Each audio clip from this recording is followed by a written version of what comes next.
लकड़ी जिनसार पकड़ी आमे के लकड़ी जिनसार पकड़ी आमे के लकड़ी जिनसार पक।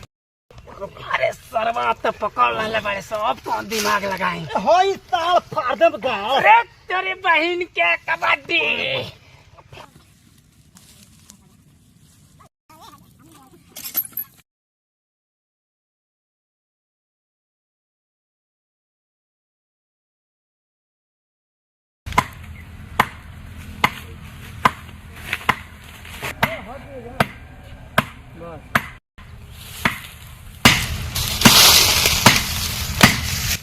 अरे का हो सरहा का हाल चल बा। अरे ठीक बा बड़ा ठीक बाटे। वही का करता लो लौकत नहीं के का करतानी ठोकतानी। अच्छा अच्छा अच्छा अच्छा और सब बढ़िया बा ना। सब बढ़िया बा। आ तारे बहनी के का हाल बा। तोरा बहन पे आ गेल। तू बताओ कहाँ जाता रहो। बैठल रही घर है मन ना लागत रहा कहनी तनी टाइम पास कर ली। हाँ तरीके दे रहो तो टाइम पास करे के बा तो चलो ना तब कबड्डी खेल लिहल जा। ना हमरे मान के ना बा। काहे गाड़ी में दम नहीं थे चलो खेल लो आजा। सरवा कहू त गाड़ी में दम नहीं छे देखाई काहे के हम गाड़ी के दो गाड़ी में खाली बोझ बहुत। ठीक बा चलो तब हो जा। चल चलो अबे लगले हो। ए जा ए जा हाँ यही जा होई। तब ये लोग में नानू होई और लोग के वहीं देख। अच्छा रुका। हेलो तने आसो। ए आओ देना उसको कबड्डी खेलक बा हेने आ कट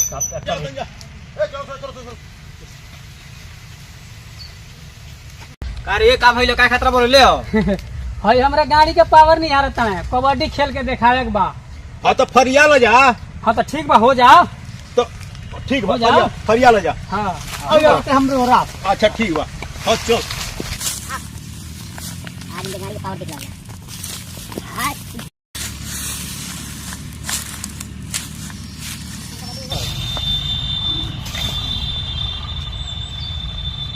हमारे गाड़ी के पावर नहीं हरबो एकदम।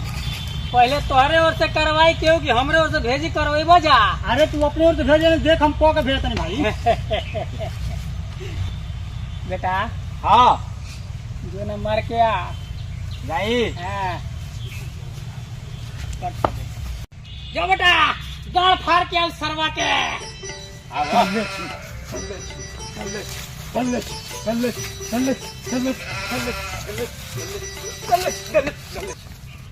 वाह बेटा वाह मार अवस्था। अच्छा फरनी नहीं तुम्हार गाड़। या बा है कौन चिया कानी तो जोने याद दिला दे अपनी नानी। हां ठीक ना यार बड़ी दोगला हलो कत की यार ते ही जो हम ही जाएंगे। हां गाड़ फाड़ के आओ। ठीक बोले हम ही जाते नहीं। बचा के अब तो होई सा फाटूंगा होई सा फाटूंगा होई सा फाटूंगा होई सा फाटूंगा होई सा फाटूंगा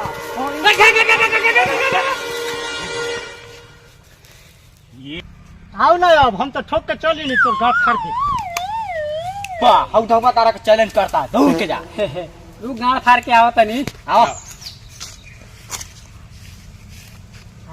आमे के लकड़ी जिनसार पकड़ी आमे के लकड़ी जिनसार पकड़ी आमे के लकड़ी जिनसार पकड़ी आमे के लकड़ी जिनसार पकड़ी आमे के लकड़ी जिनसार पकड़ी आमे के लकड़ी जिनसार पक।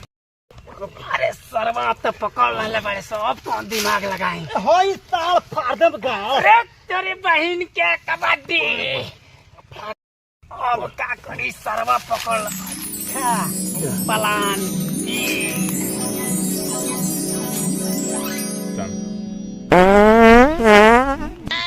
Oh no! Bang!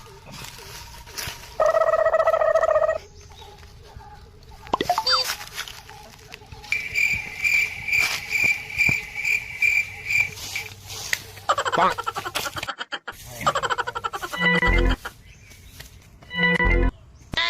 Oh no! Bang!